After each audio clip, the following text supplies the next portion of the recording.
They are both injured, but we still have to compare them regardless. Reeve Frosler, Dillan Solomons. Who is a better right back? Hello and welcome to Nation Fan TV. I am Pilo, I'm your host. This is where fans meet and talk about Kaizer Chiefs. Amakosi Football Club. And as I've said, we are having an honest conversation about Uguti, who actually deserves to play for a Kaizer Chiefs as right back. Now, these two guys are both injured right now. One with a broken jaw, something like that, and the other one, something got broken also. I forgot Uguti what got broken. Anyways, we know this, Uguti. In the previous few seasons, we have seen Reeve Frosler playing magnificently as a right back for Kaizer Chiefs. We cannot just say, just because this season he's not playing well, he sucks all of a sudden, right? Because we don't want to be those people who always turn on players when they're underperforming and are always saying, yeah, he's the best, my performance. We have to be fair in our assessments, right? So that's what I will try to do also with all these honest conversations about the players of Kaizer Chiefs. If you missed episode 1, by the way, I'll link it up here, so please do go check it out as well. Now, Frosler is a good player. He's good when it comes to whipping the balls into the box. He's good when it comes to being on the ball and being comfortable on the ball. Defensively, he's also good. Now, I am not talking about form, because there's a difference between form and the quality of the player, because a player could be out of form, but that does not mean all of a sudden they're a bad player. It's like the same thing that we are talking about Ngotol. Utol is out of form, but that does not mean he's a bad player. He's just out of form, and that needs to be fixed, perhaps by going to the bench, which is the same thing that I've been saying about Reeve Frosler this whole season. Uguti, he just doesn't look like the same player. This is the same guy that we have been talking about in the previous seasons. Whenever he got injured, I would go, oh my God, we need Reeve. Now we don't have a right back. And fortunately for us, Uplom was also available in that position to play. So it wasn't like a big issue. And he's a utility player, because then he would then be used as a left back, and then he would cut in and still play Amapola into the box. So he's been a huge benefit to the Chiefs. But we cannot neglect the fact that this season he has not given us anything.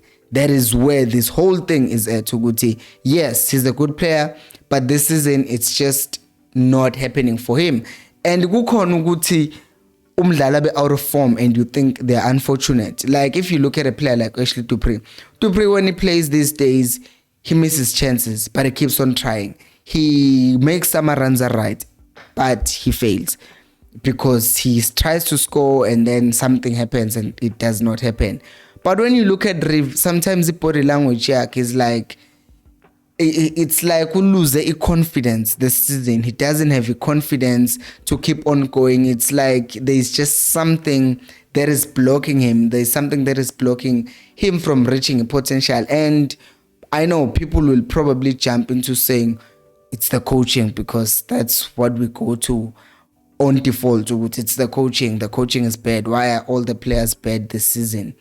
But angazi mina ukuthi yini inkinga, because I feel like the presence of Solomons should have pushed him into thinking, ukuthi, you know what, there's a person who can take this position from me at any time. And he's not that kind of a player who I think thinks he's entitled to stuff at Kaizer Chiefs.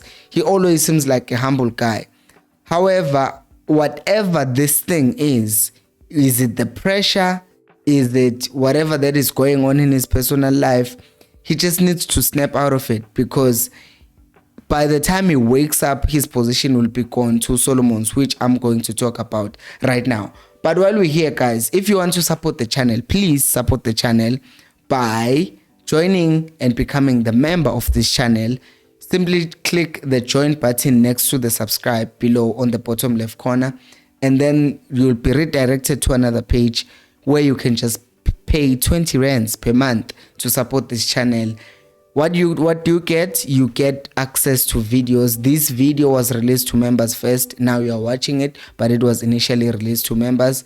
And then you also get stickers next to a badge next to your name. So when you comment, we can see good to a member of the channel. So yeah, please guys, do support the channel. It helps me to get stuff that will improve the channel as well. So thank you to those who have already joined, and you can join today as well.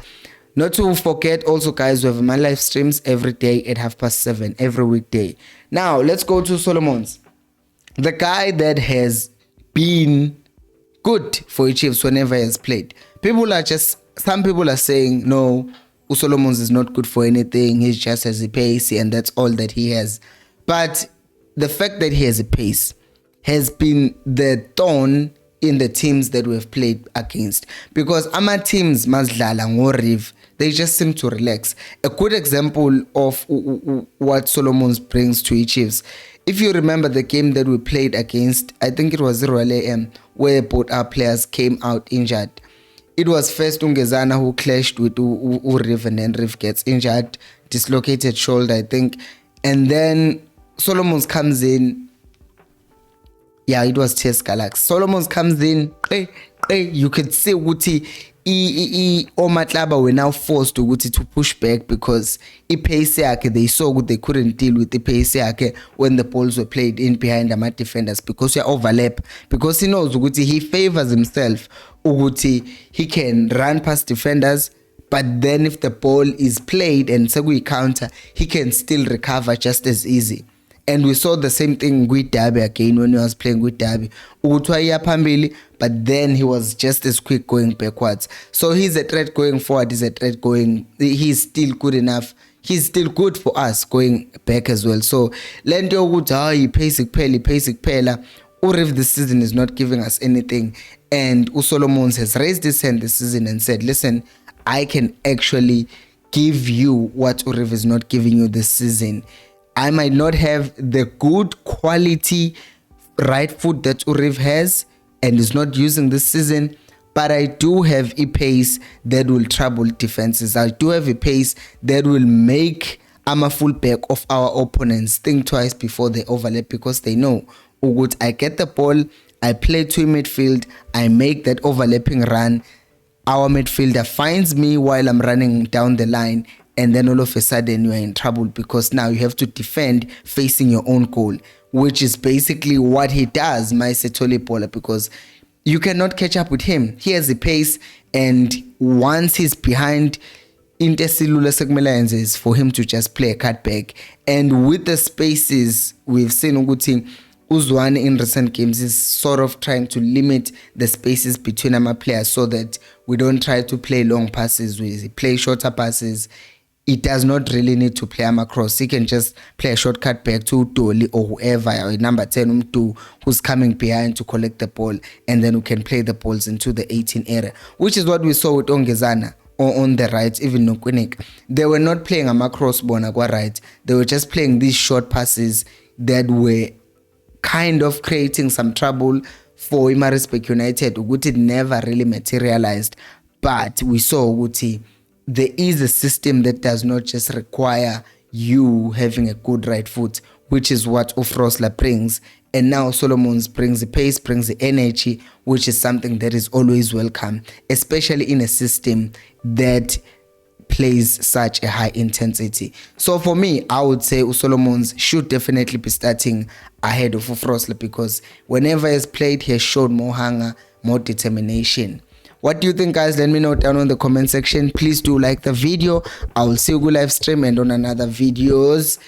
And until next time, remember, Eco CE, Alpelumoya.